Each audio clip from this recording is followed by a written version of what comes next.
Hello guys. उम्मीद करते हैं आप सभी अच्छे होंगे। हमारे चैनल पर एक और वीडियो है।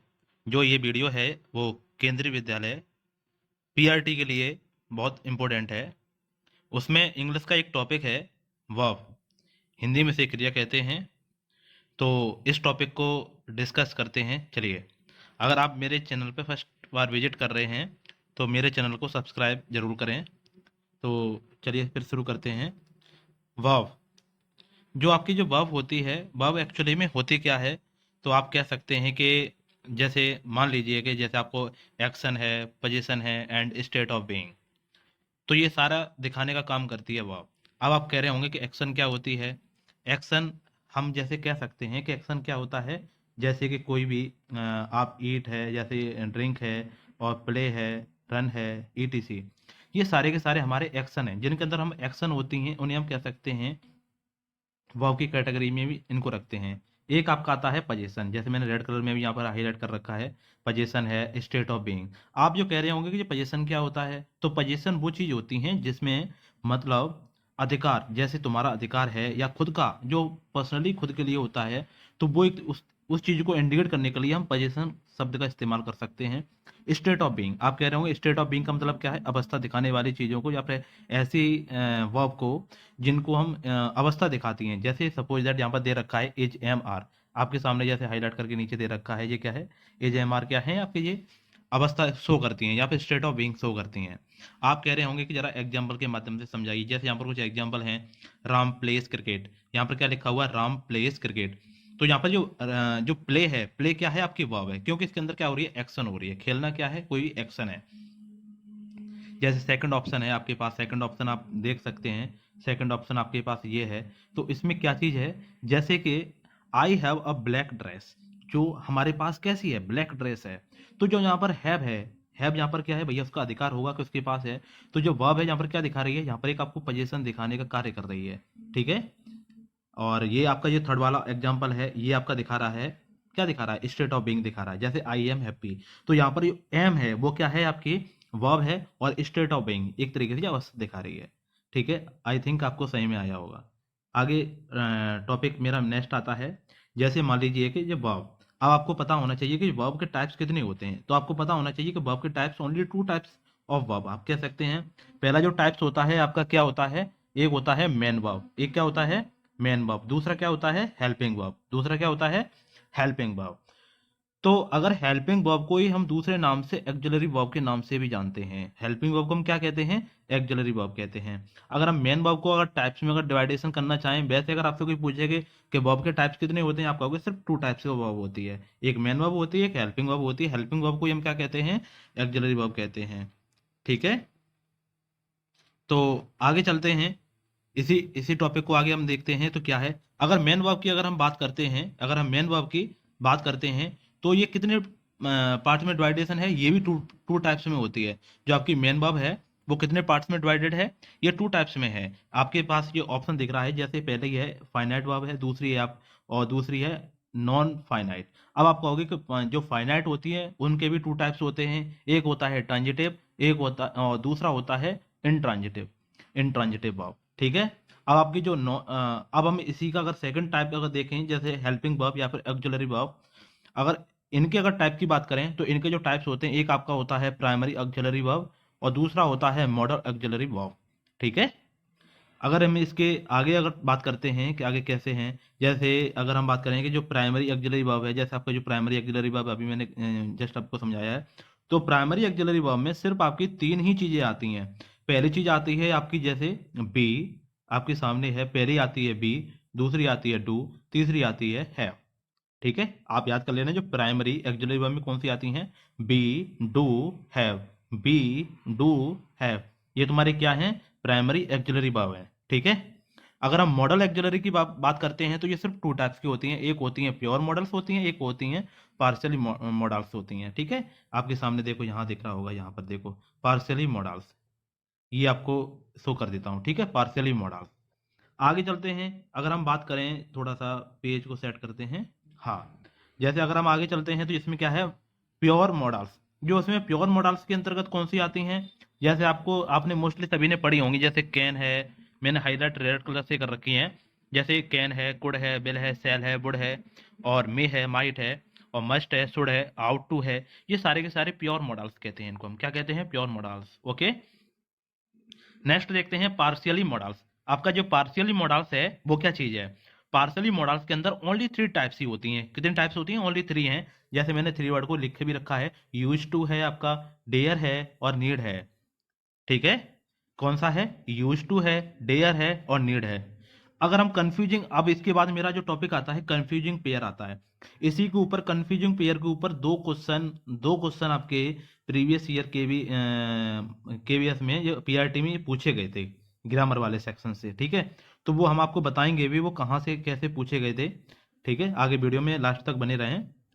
तो देखते हैं इसमें, जैसे वर्ब की मैंने 5 फॉर्म बताई हुई हैं। अगर जैसे आपसे कोई पूछता है कि फॉर्म ऑफ वर्ब्स, आपसे कोई कहे कि फॉर्म ऑफ वर्ब, तो वर्ब की कितनी फॉर्म होती हैं? आप बता दोगे 5 फॉर्म होती हैं। कितनी फॉर्म्स होती हैं? कि 5 होती हैं।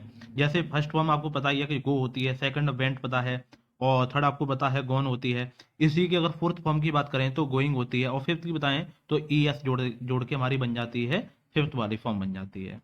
ठीक है, अब आपके कंफ्यूजिंग पेयर आते हैं। कंफ्यूजिंग पेयर में देखो, हम आपको ये पढ़ाने वाले हैं जो इंपॉर्टेंट हैं के बी पीआरटी के अनुसार, के बी एस पीआरटी के अनुसार हम इस वीडियो को सेट कर रहे हैं। जो के बी एस पीआरटी में जो पूछे गए हैं उन्हीं चीज़ों को, जैसे आपके सामने यहाँ पर दिखा रखा है कि फॉल, फेल, और वी फॉल। देखो तीनों के ये एक जैसे, आपको जैसे मान लो फॉल फेल एक तरीके से आपको देखने के लिए मिल रहा है, तो कुछ साउंड में थोड़ा सा डिफरेंस है। अगर हम पहले वाले फॉल की बात करें, अगर हम पहले वाले फॉल की बात करें, तो पहले वाले जो फॉल है आपका, इसका मतलब क्या होता है? गिरना होता है। ठीक है, अब जो अगर इसकी हम सेकंड फॉर्म की बात कर रहे हैं तो क्या होता है? फेल। अगर हम थर्ड वाले की बात करें तो इसका क्या थर्ड फॉर्म, थर्ड फॉर्म इसकी क्या होती है? फॉलन। तो आप याद कर लीजिए, fall, fail, fallen, fall, fail, fallen, और इसका मतलब क्या होता है? गिरना। अगर हम सेकंड वाले की बात करते हैं, अगर हम सेकंड वाले की बात करते हैं, तो सेकंड वाले में क्या है? इसका मतलब होता है फेल। उसमें स्पेलिंग क्या थी? एफ ए डबल एल, और इसमें क्या स्पेलिंग है? F E double L. तो यहाँ पर फेल, फॉल्ड। अब इसकी जो सेकंड फॉर्म है, थर्ड फॉर्म है, क्या वो है? वो है फेल्ड है और फेल्ड है। आप याद करना, इनकी जो सेकंड और थर्ड फॉर्म सेम ही है। ये फेल की जो फेल्ड, फेल्ड, ठीक है ना। अब एक जो है बी फॉल का मतलब होता है आ गिरना। अब क्या है? मुसीबत आ गिरना। जब कभी बी फॉल हो रहा है तो उस जगह पे हम समझेंगे कि कोई मुसीबत आके गिरती है, उस जगह कहते हैं बी फॉल। चलिए आगे चलते हैं, एक एग्जांपल के साथ हम इसको समझाएंगे। जैसे यहाँ पर मुझे पता है कि जैसे सेंटेंस है, the calamity fell on the villagers. देखो आपको पता होना चाहिए कैलामिटी का मतलब क्या होता है। मैंने लिख भी रखा है हिंदी में, आपदा। कैलामिटी का मतलब क्या होता है? आपदा। और जो यहाँ पर जो एरर इस प्रकार से दे रखे हैं, जैसे जो सारे के सारे जो डिस्कस कर रहा हूँ मैं, केवीएस पीआरटी के लिए ही दृष्टि से मैं इसमें डिस्कस कर रहा हूँ मैं। तो जो यहाँ पर है, अब जो कैलामिटी, जैसे कि मुसीबत आ गिरना, जब मुसीबत आ गिरना के उसमें हमें अगर जो फॉर्म लगानी है, तो यहाँ पर हमें क्या लगा रहे होंगे? हम यहाँ पर लगा रहे होंगे बी फेल, बी फेल। अब ये बी फेल इसमें तो कहीं दे नहीं रखा है, इसमें तो सिर्फ फेल दे रखा है, जैसे आपके सामने यहाँ दे रखा है। तो यहाँ पर हम क्या लगा देंगे? Be fail. इस तरीके से इसमें एरर पूछे गए थे कंफ्यूजिंग पेयर से लेकर। ठीक है, अगला देखते हैं। जैसे सेकंड कंफ्यूजिंग पेयर है। अब इसमें जो सेकंड कंफ्यूजिंग पेयर है, जिसमें आ रखा है सिंक। आपके सामने क्या है? सिंक। अब सिंक की अगर, जैसे ये है मेरी बी वन है, और ये मेरी बी वन है, ये मेरी बी टू है, ये मेरी बी थ्री है। तो सिंक, सैंक, संक। अब आप फॉर्म याद कर लीजिए। सिंक का मतलब होता है डूबना, और जो भी ये डूबने वाली बात है वो है नॉन लिविंग थिंग से रिलेटेड है। जो डूबने वाली बात है वो किससे है? नॉन लिविंग थिंग से है। ठीक है, अब जैसे यहाँ पर मैंने एक शब्द छोटे से लिखा हुआ रेड से, यहाँ पर लिखा हुआ सिप। अब जैसे सिप एक तरीके से इंडिकेट कर लेना, कोई जरूरी नहीं होता कि सिप ही हो या फिर नॉन लिविंग थिंग्स है। जब कभी वो डूबती है तो उस जगह पे हम सिंक का यूज करेंगे। चाहे सेकंड फॉर्म होगी तो सैंक करेंगे, और थर्ड फॉर्म होगी तो संक करेंगे। ऐसे ही अब जो होता है डाउन, ड्राउन का मतलब क्या होता है? ड्राउन का मतलब होता है डूबना। ये वाली लिविंग थिंग्स वाली चीज में आएगी डूबना। ठीक है, और इसकी सेकंड और थर्ड फॉर्म क्या होती है? ड्राउंड और ड्राउंड। ठीक है ना, तो इन चीज़ों को आप याद कर लेना। अगला हमारे जैसे एग्जाम्पल, इसी के बेस पे हमने एक एग्जाम्पल भी दे रखा है, जैसे कि the ship drowned in the middle of the sea. तो मैंने देखा इसमें ड्राउंड का प्रयोग कर रखा है, पर ड्राउंड यहाँ पर क्या है? लिविंग वाली, लिविंग थिंग्स वाली चीज से रिलेटेड कर रखा है। तो यहाँ पर ड्राउंड ना होके हम यहाँ पर किसका प्रयोग करेंगे, सैंक का करेंगे, क्योंकि सैंक क्या है, नॉन लिविंग थिंग। अभी मैंने बोला था कि जैसे शिप है, आप शिप से इंडिकेट कर सकते हैं नॉन लिविंग थिंग्स को, ठीक है ना। उस जगह पे हम किसका प्रयोग करेंगे, सिंक वाला यूज कर रहे होंगे। हमारा कंफ्यूजिंग पेयर थर्ड आता है। अब कंफ्यूजिंग पेयर हमारा थर्ड है, वो क्या कह रहा है, जरा उस पर गौर करते हैं। कंफ्यूजिंग पेयर थर्ड क्या कह रहा है, जरा देखते हैं कंफ्यूजिंग पेयर को। देखो जो आपका जो पहला वर्ड है बिलो, दूसरा है बिलो, सॉरी फ्लो, और तीसरा है ओवरफ्लो, और जो आपका फोर्थ है वो क्या है, फ्लाई। अब जरा हम इसमें गहराई से जाते हैं, इसके अगर हिंदी में बात करते हैं तो बिलो का मतलब होता है हवा का बहाव। हिंदी में मतलब क्या होता है, हवा का बहाव। बिलो का मतलब क्या होता है, हवा का बहाव। अगर इसी की सेकंड फॉर्म की बात करें तो ब्ल्यू, इसी की सेकंड फॉर्म की बात करें तो क्या हो जाता है, ब्ल्यू। इसी की थर्ड फॉर्म की बात करें तो क्या हो जाएगा, ब्लाउन। क्या हो जाएगा, ब्लाउन। ऐसा याद कर लेना, blow blue ब्लॉन, blow blue ब्लॉन, blow blue ब्लॉन। ऐसे रट्टा मार लो अच्छी तरीका से, ब्लो ब्लू ब्लॉन, ब्लो ब्लू ब्लॉन, ठीक है। और हवा का बहाव आप कैसे करेंगे, हवा का बहाव। पानी का बहाव कब होगा, तो उसे कहेंगे फ्लो। फ्लो हम कब इस्तेमाल कर रहे होंगे, जब पानी का बहाव होता है उस जगह पे फ्लो करते हैं, फ्लोड फ्लोड लगा देते हैं। सेकंड और थर्ड फॉर्म में क्या लगा देते हैं, फ्लोड फ्लोड लगा देते हैं। ऐसे ओवरफ्लो क्या हो जाता है, जब पानी का ज्यादा बहाव हो तो हम वहां पर हम कर देते हैं ओवरफ्लो। क्या बोलते हैं, ओवरफ्लो। इसकी अगर सेकंड और थर्ड फॉर्म याद करेंगे तो ओवरफ्लोड ओवरफ्लोड कर देंगे। क्या कर देंगे, ओवरफ्लोड ओवरफ्लोड।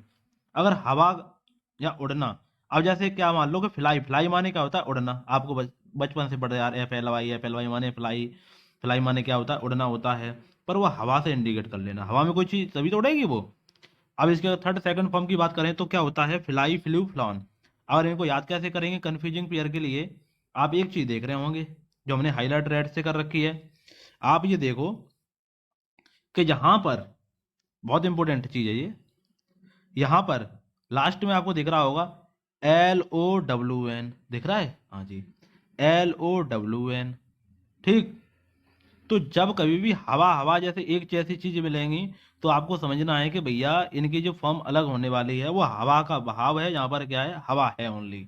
तो इन चीजों से याद करना। और यहाँ पर क्या करना है, जैसे यहाँ पर है फ्लोड और यहाँ पर है फ्लोड। अब यहाँ पर भी ईडी आ रहा है और यहाँ पर भी ईडी आ रहा है, ये पानी से रिलेटेड होता है और ये दोनों को दोनों हवा से रिलेटेड होते हैं, ठीक है। तो आई थिंक ये तुम्हें सही में आया होगा। अगले वाले पे चलते हैं, फोर्थ वाले पर चलते हैं। आपका जो फोर्थ वाला है वो इस प्रकार से कुछ कह रहा है, जैसे कि फाइंड। आपका ये पहला क्या है, फाइंड। फाइंड का मतलब क्या होता है, खोजना या पाना या फिर मिलना।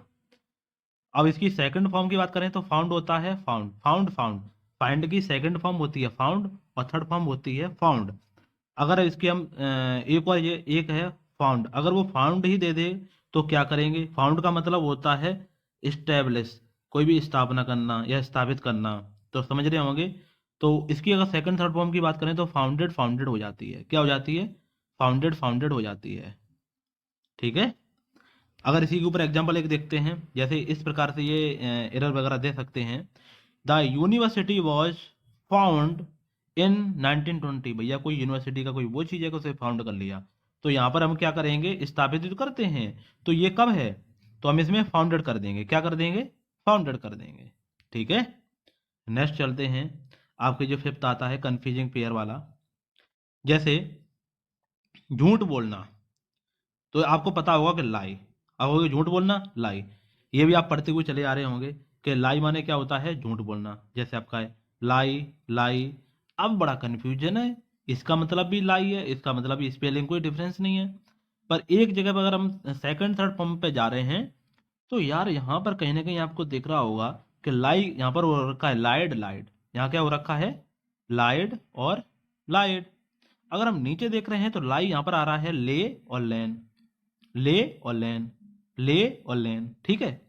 लाई का मतलब एक होता है झूठ बोलना, वो तो आपको अच्छे से पता है। तो आप ऐसे इंडिकेट करना कि जब कभी भी हम झूठ बोल रहे होंगे तब हम उसमें ईडी ईडी कर देंगे, ईडी ईडी कर देते हैं। तो लाइड लाइड लाइड, क्या कर देते हैं, लाइड। एहतियात करो, झूठ बोलना, लाइड लाइड लाइड, ठीक है। और अगर भैया लाई दे रखा है तो ले लैन, ले लैन। भैया कहते देते भैया ले ले, क्या ले लें। तो ये है ना, यहाँ पर देखो ये रखा हुआ है, पढ़े रहना या लेटे रहना, है ना। ले लैन मतलब ले ले। अभी तो भैया क्या ले लैन, ऐसे याद कर लेना, ले लैन, ले लैन पड़े रहना, लेके आराम से पड़े रहना, इस तरीके से ले और लैन। तो याद कर लेना इस वाले कंफ्यूजिंग पेयर को। अब मेरा आता है ले। अब देखो ये बड़ा कंफ्यूजन है।